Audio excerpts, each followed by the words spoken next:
All right, hey everybody. This is going to be a quick video today regarding keto yet again, because as more and more people have asked me questions and watched the videos, and patients as well, I keep getting some similar questions, which in the beginning, my second video on the biggest questions are once people get involved, but the first question really comes down to what do you eat? Which, again, I've been doing nutrition for 25 years, and sometimes we do take things for granted. For those of you who are not cooks and don't cook, it's a lot harder because people who cook, they know what's in foods. If you cook a cherry pie, that is not fruit. That is an awful lot of sugar and wheat. So that really plays into it. So the point of this is just to give you the basics of what do you really eat. Like now that I'm in an adaptive keto state, I may stay here, I may not. I haven't really decided yet. Right now I feel good. I'm down 30 pounds. Brain works good, energy, everything is good. So what do I eat? I really don't eat much different than I used to. The only nuance is you just eat more fat, and you eat much less carbohydrates. However, I was never someone who felt you need to eat a sandwich, because if you look at a sandwich, the bread plus a protein, they don't digest well anyway. So there's a good argument those don't make sense. Do I miss pasta noodles? Sure, sometimes. However, once you get in an adaptive state, you can cheat. Which it's not really cheating. You can just eat, you eat food and your body metabolizes to it. So what do I really eat? If you do a Mediterranean diet, if you do paleo diet, if you're familiar with those type diets, you can completely do it with keto. One of the genomics talks that I've done in the past, which I haven't podcasted, but I've done to doctors, was regarding longevity. And when you look at longevity, you know, a Mediterranean diet is the healthiest and longest diet, proven diet, shall we say, of any, as well as with reduced calorie, which if you go into keto, you're going to probably end up in a reduced calorie. So there's a lot of arguments it's very healthy. Now, a Mediterranean diet is pretty much mostly vegetables, vegetarian, with usually some fish. So it's kind of a pescatarian. You can eat a little meat here and there. That's perfectly fine. Use plenty of olive oil. However, you can have a Mediterranean diet where you eat almost zero fat, and it still qualifies as a Mediterranean diet. You could also have a Mediterranean diet where you actually drink 8 ounces of olive oil at a meal, and you technically can still call that a Mediterranean diet. It's what are you choosing to eat? And that's kind of how this works. So ultimately, what can you eat now? What can you eat if you're going to go into keto? You can eat pretty much whatever vegetables you want. You want to be a little careful with your starches, like potatoes, for example, because a lot of times with rice and grains, people can easily just replace it with potatoes. That's going to be a high glycemic, high carb thing. But ultimately, whatever vegetables you want to eat, you can eat as many as you want, and you just add more oil. It's very, very simple to add more oil.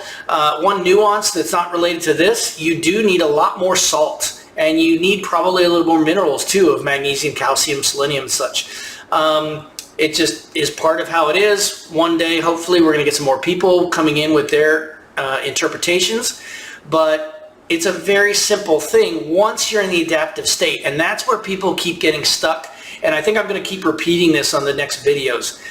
To get into ketosis is fairly easy unless you're hypoglycemic, depends on your lifestyle, but to get into it, it's kind of like just a nuance. It's like, hey, I went on a fast this weekend and I went into keto. That's not the goal. The goal is to do it long enough until your body switches.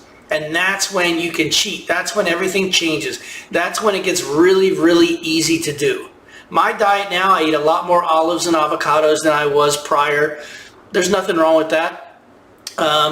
Fruit-wise, I eat less fruit than I did because now I'm eating those. But otherwise, you know, I still eat proteins and vegetables, and I eat a very variety of diets. I just add a little bit more fat.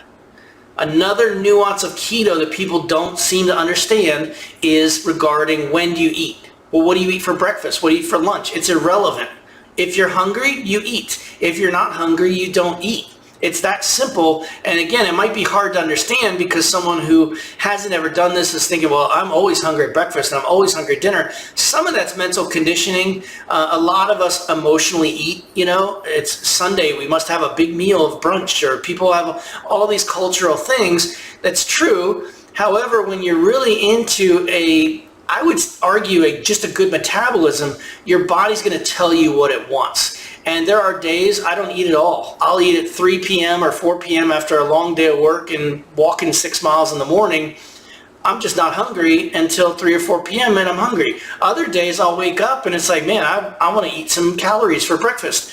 It's completely dependent upon how is your body responding.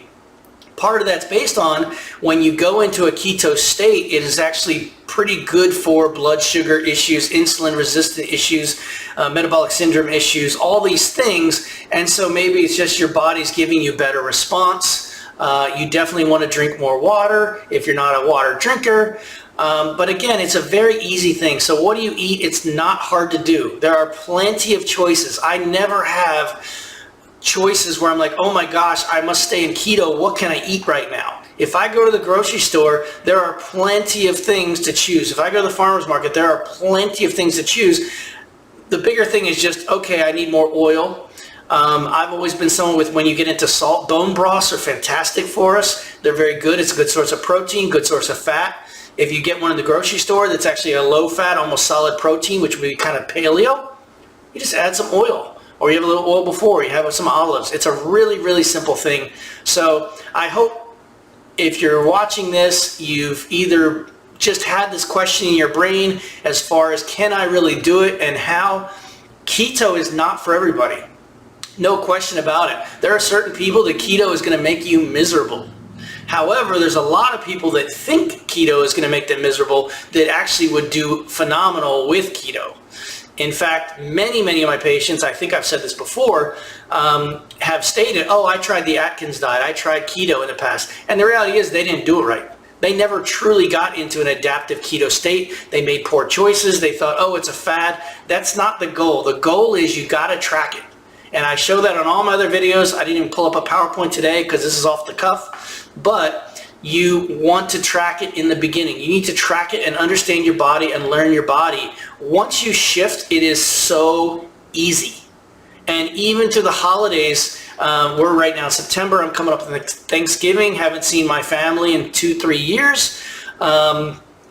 I'm probably going to eat whatever I want to eat. I just might lather a little more butter and things that I normally wouldn't, because in the past I was thinking about, oh, fat's bad, calories and such. So I hope this helped. And again, it's not for everybody, but it is really good for brain issues. It's very good for weight loss. It's very good for blood sugar imbalances. There are many reasons why you might want to try it. Especially during these very stressful times, because during stressful times, people tend to emotionally eat, and usually we emotionally eat the wrong thing.